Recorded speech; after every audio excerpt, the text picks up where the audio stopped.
Anda kembali di Breaking News, pemirsa. Presiden Amerika Serikat Donald Trump mengatakan perang melawan Iran yang dimulai sejak 3 bulan lalu telah berakhir. Namun Trump menegaskan ancaman Iran masih signifikan dan pasukan Amerika Serikat akan terus disiagakan di Timur Tengah.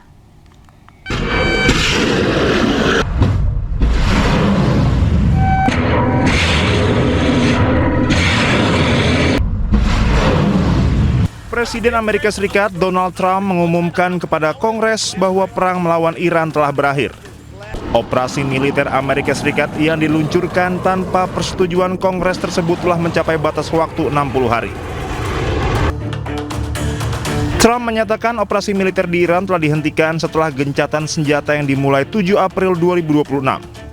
Meski menyatakan konflik berakhir, Amerika Serikat tetap mempertahankan kehadiran militer dan blokade terhadap Iran di kawasan. Blokade Amerika Serikat di Iran akan berlanjut hingga kebebasan navigasi di Selat Hormuz pulih. Trump menegaskan ancaman Iran masih signifikan dan pasukan Amerika Serikat akan terus disiagakan di Timur Tengah. Trump juga menyatakan ketidakpuasan terhadap proposal negosiasi terbaru dari Iran di tengah mandeknya pembicaraan damai meski gencatan senjata telah berlangsung selama beberapa pekan. Iran menyerahkan teks proposal tersebut kepada Pakistan selaku mediator pada Kamis malam. Trump menyalahkan kebuntuan negosiasi pada perselisihan yang luar biasa di dalam kepemimpinan Iran. Ia juga mengemukakan dua opsi yang dihadapi Amerika Serikat, yakni membumi hanguskan Iran sepenuhnya atau mencoba membuat kesepakatan. Trump tidak mengambil opsi pertama atas dasar kemanusiaan. Perang yang dimulai Amerika Serikat dan Israel melalui serangan mendadak pada 28 Februari 2026 kini berada dalam status jeda sejak 8 April 2026. Sejauh ini baru satu putaran perundingan langsung yang digelar namun berakhir tanpa hasil.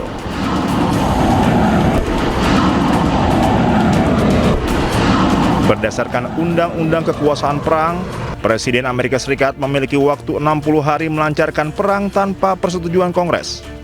Dengan menyatakan perang melawan Iran berakhir, Trump secara efektif mengatur ulang hitungan waktu yang memungkinkannya memulai kembali perang di kemudian hari dengan jangka waktu 60 hari. Ya pemirsa, untuk membahas perkembangan konflik Amerika Serikat dengan Iran, kita sudah terhubung bersama pengamat Timur Tengah, ada Pak Hasibullah Satrawi. Assalamualaikum Pak Hasibullah. Waalaikumsalam Mbak Syafa, selamat siang. Baik, Pak Hasibullah, ini Iran mengajukan proposal balasan berisi 14 poin kepada Amerika Serikat yang meminta penghentian pertempuran secara permanen dan juga penarikan penuh pasukan Amerika Serikat. Seberapa realistis tuntutan ini bisa dipenuhi oleh Amerika Serikat? Ya, terima kasih Mbak Syafa. Ini perkembangan terbaru terkait dengan 14 poin yang diajukan oleh Iran kepada Amerika. Terus terang saya juga belum mendapatkan naskah lengkapnya atau poin-poin lengkapnya. Cuman beberapa media di Timur Tengah, terutama Al Jazeera, sudah melansir beberapa poin yang termaktub atau dikatakan ada dalam 14 poin tersebut. Nah, kalau kita baca dari poin-poin yang ada, maka sebenarnya tidak terlalu berbeda secara prinsip daripada poin-poin ataupun pembahasan yang telah diajukan oleh Iran sebelumnya. Misalkan Iran minta agar Amerika atau pasukan Amerika meninggalkan sekitar Iran dan Timur Tengah secara umum, terus pembukaan aset-aset yang dibekukan, lalu kemudian komitmen untuk tidak melakukan perang kembali ke depan, serangan kembali dan lain sebagainya. Cuman yang paling baru dan menurut saya bisa menjadi pintu kompromi itu memang terkait dengan manajemen baru pengelolaan Hormuz yang terus terang kalau dibandingkan dengan paper-paper sebelumnya ini bisa dikatakan kayak semacam bisa menjadi pintu kompromi. Tapi sebelum saya masuk ke lebih lanjut tentang sejauh mana ini mungkin, yang harus kita juga pahami bahwa proposal ini saya sebut lahir dalam konteks fase ke-6 dari perang ini. Fase ke-6 yang saya maksud itu adalah sebuah fase di mana terutama kalau bagi Amerika ini kayak semacam mengalami recharge atau pengecasan kembali dari energinya yang di fase sebelumnya, fase kelima, saya mencatatnya dari tanggal 21 semenjak Amerika mengumumkan perpanjangan gencatan senjata secara sepihak, itu kan terus terang bagi saya kekalahan diplomasi bagi Amerika, karena Amerika seakan-akan tidak lagi bisa memainkan power apapun. Kalaupun dia mau ngancam-ngancam, sebelumnya juga sudah terlalu sering mengancam. Dan saya melihat dari tanggal 21 sampai katakanlah tanggal 1 kemarin, polanya, kurvanya bagi saya adalah justru diplomasi Amerika menurun. Nah, ada peningkatan kembali setelah 1 Mei yang saya sebut sebagai fase ke-6, karena mungkin Amerika merasa selamat atau terbebas dari jebakan atau dari bayang-bayang 60 hari yang membatasi wewenangnya sebagai kepala tertinggi angkatan bersenjata di Amerika. Dan kita tahu dia membebaskan diri sebenarnya lebih pasnya dari ketentuan 60 hari itu, karena mengajukan tafsir bahwa perang yang dilakukan, malah dia tidak menyebutnya sebagai perang. Aksi militer yang dilakukan tidak sampai 60 hari karena sudah berhenti sejak tanggal 7 April. Berarti kalau dihitung dimulai dari tanggal 28 Februari, maka kurang lebih aksi militer yang dilakukan oleh Trump itu hanya berlangsung antara 39 sampai 40. 39 itu kalau tanggal 7 berdasarkan tanggal di Amerika, atau tanggal 8 waktu kita, karena kita lebih cepat. Nah, dengan adanya penafsiran seperti ini, maka Trump meloloskan diri dari klausul bahwa 60 hari itu adalah batas terakhir dari wewenang yang bisa digunakan, dan selebihnya dia harus meminta izin atau restu dari Kongres. Kalau enggak, maka dia harus menarik pasukan Amerika. Nah, sekarang saya ikutin di beberapa media itu terjadi perdebatan luar biasa di publik Amerika, di antara yang mendukung dan juga yang tidak. Bagi yang mendukung, tentu saja ini dianggap sebagai kehebatan, maka bahkan dianggap sebagai kejeniusan, karena bisa di satu sisi dia terselamatkan dari ketentuan ini, tapi di sisi lain dia tidak harus menarik pasukan dan bisa memulai perang kembali kapan saja. Tapi bagi mereka yang kontra, terutama dari kubu Demokrat, maka ini dianggap sebagai manuver dan permainan terhadap ketentuan hukum yang berlaku di Amerika, karena tiba-tiba cara penafsirannya adalah cara penafsiran seperti tadi, ini perangnya tidak sampai 60, maka dianggap tidak memenuhi klausul 60 hari. Padahal bagi orang-orang Demokrat, bagi kebanyakan sebagian ahli hukum yang mengikuti persoalan ini, itu kan peraturannya dianggap 60 hari semenjak pertama dilaporkan kepada Kongres, yaitu 2 Maret, sampai pada akhirnya 60 hari berikutnya.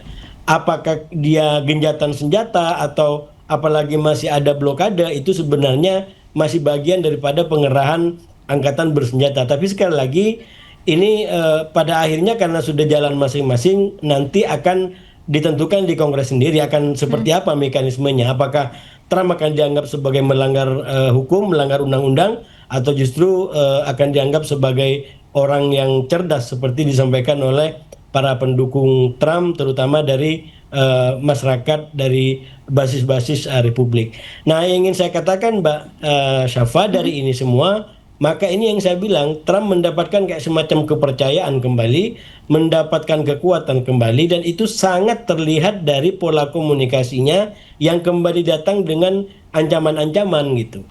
Bahwa misalkan tadi kalau Iran tidak kooperatif, ya mungkin akan diambil lagi opsi senjata. Tapi ini juga pembeda dari fase ke-6 menurut saya, bukan hanya Amerika yang siap untuk kemudian terlibat dalam konflik militer atau dalam perang kembali. Bahkan Iran pun jauh-jauh hari juga sudah menyatakan kalau terus blokade ini dilakukan, maka kami juga siap untuk kemudian masuk dalam pertempuran kembali. Nah, ini yang menurut saya belum pernah terjadi dalam katakanlah fase 1, yaitu ketika serangan dilakukan, fase 2 tanggal 9 ketika Iran berhasil memilih pemimpin baru yaitu Mujtaba, fase ketiga yaitu genjatan senjata tanggal 13 April, fase keempat yaitu 13 April ketika Amerika memberlakukan blokade.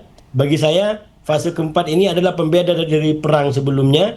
Kalau perang sebelumnya adalah perang katakanlah untuk tujuan nuklir dia nyerang kemana-mana, maka per 13 April itu menjadi kayak semacam perang maritim karena konsentrasi krisis ada di maritim, terutama di Selat Hormuz dan pelabuhan-pelabuhan Iran. Nah, fase kelima itu adalah ketika Amerika mengumumkan gencatan senjata secara sepihak, yang bagi saya itu adalah kekalahan diplomasi Amerika, sehingga walaupun Amerika sudah ngejar-ngejar utusan Iran untuk bisa bernego secara langsung, tetap aja tidak diterima, dan itulah kemudian menjadi pertemuan lanjut ke Rusia. Dan 1 Mei bagi saya adalah fase yang pembeda yang sangat penting, karena ini adalah kedua belah pihak menurut saya ibarat kurvanya itu dia agak berdekatan dan sama-sama siap untuk berunding, tapi juga sama-sama siap untuk berperang. Ya, lalu apakah proposal terbaru yang diajukan Iran ini menunjukkan Iran sedang melemah atau justru sedang berada di posisi tawar yang juga cukup kuat, Pak Hasibullah? Ya, saya mengikuti Iran. Sebenarnya memang Iran dari awal, bahkan dari perundingan pertama tanggal 11-12 April itu bisa dikatakan Iran telah menjadi faktor. Dan saya melihat kalau nanti ini terjadi perundingan pun itu dia faktornya adalah Iran. Kenapa? Karena Iran melakukan kompromi, dan dari kompromi itu bisa terjadi perundingan. Di perundingan pertama saya katakan Iran menjadi faktor karena dari awal Iran sebenarnya tidak mau perundingan yang sifatnya hanya untuk solusi sementara. Dia ingin solusi permanen. Itu dari awal dia sampaikan. Bahkan di saat Trump masih ngobrol untuk mediasi, untuk pertemuan, Iran sudah konsisten dengan itu. Nah, pertemuan pertama bisa tercapai itu sebenarnya karena Iran kompromi mau menerima solusi perundingan atau gencatan senjata selama 2 minggu ini. Nah, dalam proposal baru menurut saya memang ada yang menarik ini, kita melihatnya, yaitu bahwa Iran tidak lagi menggunakan istilah bahwa dia berhak untuk mengontrol Hormuz sepenuhnya.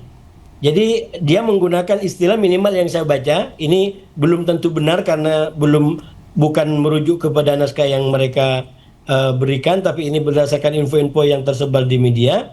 Tapi di dalam data yang saya baca sementara menggunakan istilah menggunakan mekanisme atau manajemen baru terkait dengan Hormuz.